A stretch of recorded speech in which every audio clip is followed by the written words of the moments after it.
Hey there and welcome. So let's talk about polynomial long division. Yeah, I know it sounds kind of scary, right? But I promise you, by the end of this, it's going to feel, well, almost as easy as something you learned way back in grade school. Ready? Let's jump in. See, you've actually been doing this forever. Think about it. 17 divided by 5, you just know that's 3, with 2 left over. And that leftover part, that's our remainder. We're going to hold on to that super simple idea because, trust me, it's the key to everything we're about to do. And this slide right here, it really nails the main idea. On the left, you've got your basic numbers. On the right, you've got these polynomials with all the x's and exponents. It definitely looks more complicated, but here's the secret. The process, the actual step-by-step method we use, it's exactly the same for both. Seriously, same logic, just a different outfit. So here's the game plan. First, we'll see how this connects to stuff you already know. Then, we'll nail down the 4-step algorithm. We're going to walk through 3 examples step by step. I'll show you the common pitfalls to watch out for. And finally, we'll talk about why this math actually matters. So why are we bringing this old skill back? Well, because getting good at this now is basically the key that unlocks a bunch of more advanced algebra later on. You know, this isn't just some random procedure you have to memorize. It's a tool. It's how you break down these big, messy polynomials into their simpler parts, their factors. And that's going to be absolutely crucial when you start solving more complex equations. Okay, so what's the goal here?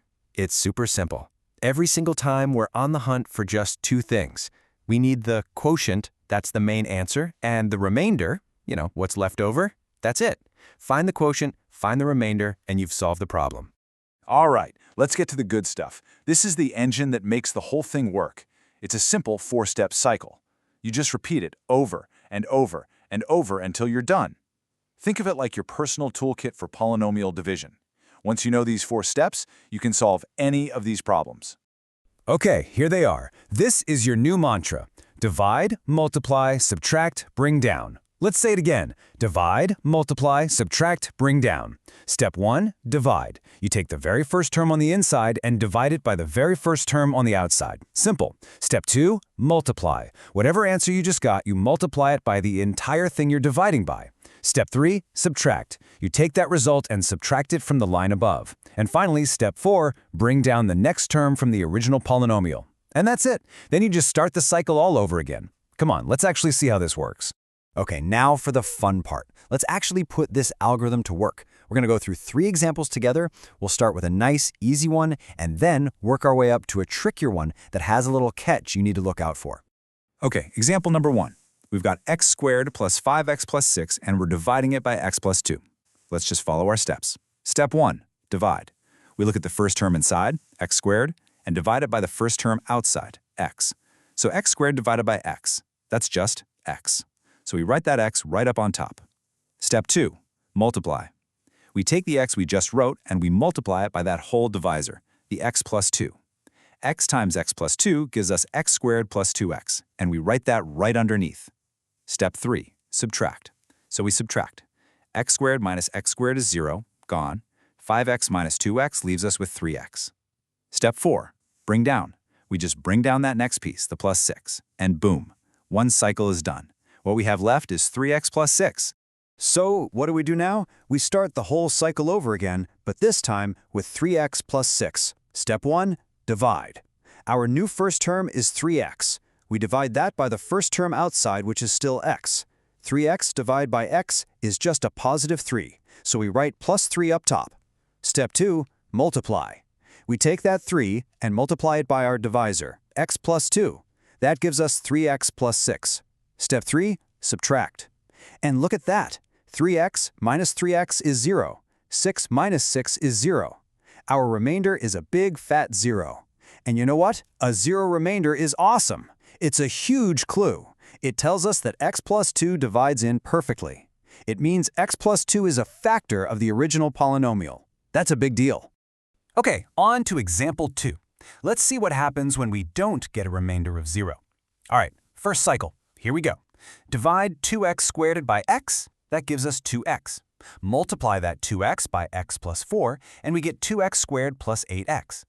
Now for step 3, subtract. And listen, you got to be super careful right here. This is where everyone makes mistakes. We are subtracting that entire line. So we have 7x minus a positive 8x.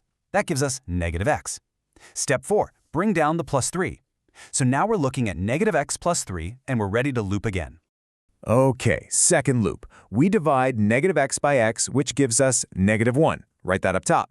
Then we multiply negative 1 by x plus 4, and that gives us negative x minus 4. Step 3, subtract. And again, please watch your signs. We are subtracting a negative x minus 4. The first part's easy. Negative x minus a negative x is 0. But the second part is 3 minus a negative 4. Remember, subtracting a negative is the same as adding, so it's really 3 plus 4, which gives us 7. And since we can't divide 7 by x anymore, that's it. 7 is our remainder. So how do we write the final answer? Well, you take your quotient from the top, the 2x minus 1, and then you just add the remainder as a fraction over the divisor. So it's plus 7 over x plus 4. Whoa, hold on. Before we hit our last example, I have to give you a massive warning. This is a big one. This is the #1 trap people fall into. If your polynomial is missing a term, like it jumps from x cubed straight to a number with no x squared or x term, you have to put in a 0 as a placeholder for that missing spot. If you forget, your columns won't line up and the whole thing just becomes a complete disaster. You've got to do it. Okay, let's see exactly what I mean. Our problem is x cubed minus 8 divided by x minus 2. See how we've set it up? We wrote x cubed plus 0x squared plus 0x minus 8. We filled in those gaps. Now our columns for x cubed, x squared, and x are all perfectly aligned. It makes everything work. All right, now that it's set up right, we can just run our algorithm. Step 1, divide. X cubed divided by x is x squared. So we ran through that first cycle, and then we just do it again and again. You'll see we get a plus 2x on the next loop, and then a plus 4 on the loop after that. And when the dust settles, what do you know? Everything cancels out. We get another remainder of 0. So our answer, our quotient, is x squared plus 2x plus 4. And hey, here's a little bonus for you. For anyone who studied factoring, does this look familiar? We just proved that x cubed minus 8 equals x minus 2 times x squared plus 2x plus 4. We literally just derived the difference of cubes formula using long division. How cool is that? Okay, so we've walked through the whole process. Now let's zero in on the 2 mistakes that cause, I don't know, like 90% of all the errors people make when they're starting out. Pitfall #1, we just talked about it, but it's so important I'm going to say it again, forgetting those placeholder zeros. Just look at the difference here. On the left, without the placeholders, it's a total mess. Nothing lines up, it's impossible.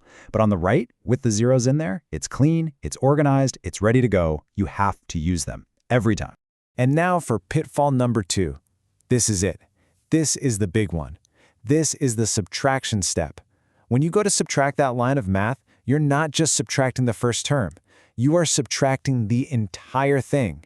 You have to distribute that negative sign to every single term inside the parentheses. So if you're subtracting, say, x squared minus 3x, you have to change both signs. It becomes a negative x squared and a positive 3x. Change every sign, every single time. If you can just remember that, you'll avoid so many headaches. All right, so we always end with the big question, right? When am I ever going to use this? And you know what? It's a fair question. And the answer is pretty cool, actually. This exact process is a building block for some seriously important real-world engineering. Okay, picture the sound system in your car, or any complex electronic circuit. The math that engineers use to describe how those systems work often looks like a giant fraction, with a complicated polynomial on top and another one on the bottom.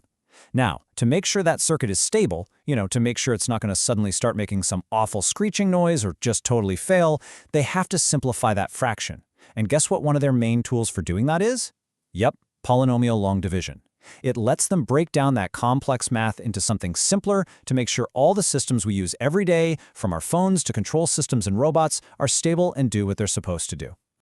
So there you have it. We took something that sounds really intimidating, polynomial long division, and we saw that it's really just a simple, repeatable 4-step process. And it's all built on a skill you learned years ago. But this is more than just a way to get an answer to a math problem. It's a tool for discovery. It's how you take something complex and break it apart to see the simpler pieces hidden inside. So the real question isn't just can you do it, it's now that you have this tool, what new factors, what new mathematical secrets are you going to discover?